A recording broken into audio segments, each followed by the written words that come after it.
como é que fica um presidente da República, candidato ou eleito, precisa ser amigo do Centrão? Agora, se é uma amizade real, se vai chamar de brodagem, vem aqui na minha casa, isso é outra coisa. Mas precisa ter uma relação, porque o Centrão ocupa a maior parte das cadeiras no Congresso e um presidente que não tem maioria ou não tem essa parceria vai ficar mal das pernas ali na gestão, tanto que aí, né, gente, é festival de emenda parlamentar. Ô Isabel Mega, no meio disso tudo tem uma eleição, claro, chegando. Você tem apuração sobre a relação entre Flávio Bolsonaro e o Centrão? Tem alguma aliança que está meio estremecida?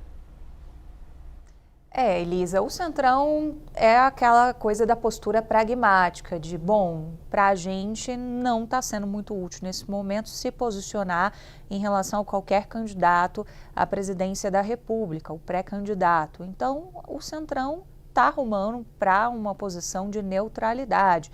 A gente já vinha falando isso sobre republicanos. Ontem, Tainá Falcão trouxe também a informação para a gente a respeito da Federação União Progressista, rumando para o mesmo. Outros partidos que também conversam com esses grupos todos, como o Podemos, também estão rumando para uma neutralidade. Então, essa é a tendência de momento para a gente pensar o primeiro turno das eleições presidenciais. Lula vai ter um apoio de alguns partidos mais da esquerda, centro-esquerda, como o PDT já oficializou, o PSB também, e Flávio Bolsonaro está com mais dificuldade em fazer essas alianças, porque poderia se escorar em partidos do Centrão que nesse momento estão preferindo a neutralidade. Qual que é a consequência disso? De acordo com as apurações que eu tenho, de gente do próprio PL, que tudo está caminhando para que ele tenha uma chapa pura, ou seja, ele do PL como cabeça de chapa e muito provavelmente um nome de vice também do próprio PL. Tem algumas deputadas que são consideradas nesse cenário, mas pelo que a gente tem de informações até o momento, sem nada muito concreto a respeito dessas conversas. Flávio vai para a convenção no fim de semana, em que ele vai oficializar seu nome na candidatura à presidência da República, ainda sem dizer quem vai ser sua vice.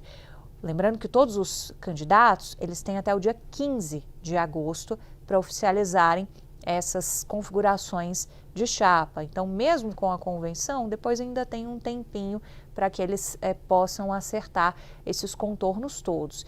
Querendo ou não, essa ação neutra do Centrão vai empurrando Flávio para essa solução caseira. No PSD de Gilberto Kassab, a gente tem também uma configuração de chapa pura. Ronaldo Caiado é o pré-candidato à presidência da República e o próprio presidente do partido, Kassab, está na vaga de vice. Então, não é só com o bolsonarismo que esse efeito está acontecendo diante desse pragmatismo do Centrão. Isso também acaba gerando um efeito a longo prazo de que o Centrão, dependendo de quem ganhar a eleição, configurando o cenário de favoritismo que a gente tem hoje de um segundo turno entre Lula e Flávio, Centrão pode se alinhar a um e a outro. Vamos lembrar que ideologicamente ele tem muito mais proximidade com Flávio Bolsonaro, mas o Centrão estava compondo a esplanada dos ministérios do presidente Lula nesse terceiro governo. Republicanos tinha ministério, a Federação União Progressista tinha ministério também. Então, é um efeito do Centrão se resguardar, fica numa posição mais confortável de neutralidade e depois vai compor com Lula ou com Flávio, considerando que hoje essa é a fotografia de cenário mais provável para um segundo turno. Isabel Mega trazendo, então, apurações, os olhares em cima das repercussões, principalmente pela fala de Flávio Bolsonaro, que, de novo, numa reunião com embaixadores, depois ele disse, não era intenção, nunca falei que não são confiáveis e tal, mas citou algumas palavras ali que deram o famoso pano para manga. O Tribunal Superior Eleitoral, no ano de eleição, tem uma bucha, que é ter de tomar conta ali, fiscalizar e tudo mais. Já é um desafio toda eleição, com a inteligência artificial, porque eu tenho certeza, voz da minha cabeça, tá? Mas eu tenho certeza que alguma vez você, ao ver uma imagem de inteligência artificial, demorou a compreender que era uma inteligência artificial. Desde um Haaland levando um susto ao olhar no espelho, sim, Ou sei lá, quais outros exemplos? Gatinho, um cachorro gatinho, com frequência. Com frequência. Você olha e fala, não é possível. Será que é? O TSE pediu que os tribunais... Um beijo, Teocuri, um beijo, Isabel Mega. Já a gente volta a conversar. O TSE pediu que os tribunais regionais eleitorais, os TREs, firmem parcerias com gente que é especializada em IA, em inteligência artificial, para reforçar esse combate à desinformação nas eleições deste ano. Gabriela Veras, é uma missão difícil, porque a gente trabalha com comunicação, meio que tem um olhar apurado, né? A gente já tem um olhar desconfiado. E às vezes a gente olha uma imagem e pensa, será que isso aqui é real? Por isso a importância de um selo. Este conteúdo foi feito com inteligência artificial e outras coisas mais. Bem-vinda, Gabriela.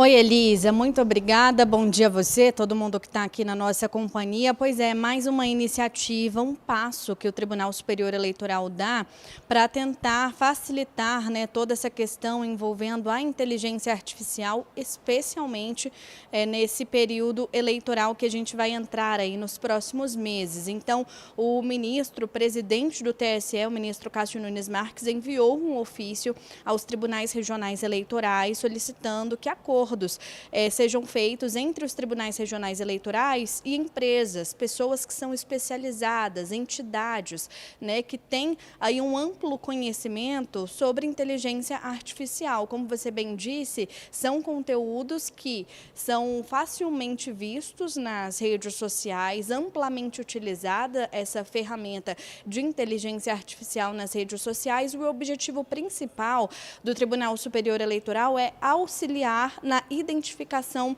desse conteúdo em algum processo que seja levado à Justiça Eleitoral durante as eleições deste ano.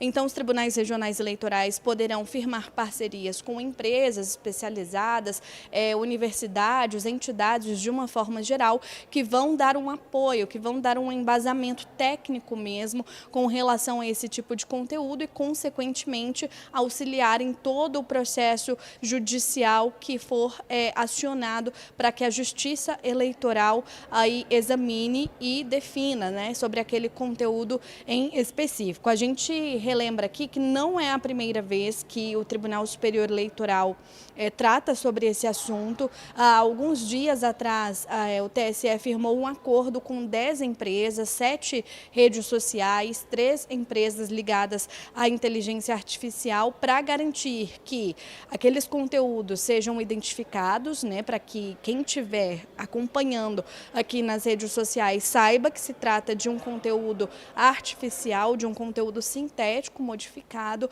e principalmente que essas plataformas digitais criem canais de comunicação para que esses conteúdos, se forem falsos, né, se tiverem algum tipo de desinformação, sejam rapidamente retirados do ar com o objetivo de evitar a proliferação, digamos assim, dessa desinformação nas redes sociais. Então, os tribunais regionais eleitorais também entraram nessa lista aí de afazeres com relação à inteligência artificial e deverão indicar também nos próximos dias ao Tribunal Superior Eleitoral quais iniciativas foram feitas, quais acordos foram selados e quais empresas o auxiliarão, né, nesse processo de identificação de conteúdo artificial, de conteúdo sintético e o que vai ser feito a partir de agora para que esse trabalho seja aprimorado cada vez mais e aprimorado principalmente com pessoas que são técnicas, que são especialistas nessa área. Elisa.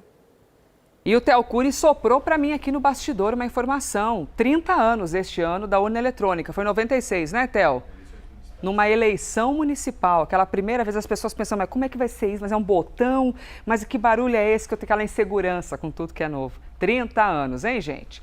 Gabriela Veras, obrigada, minha querida.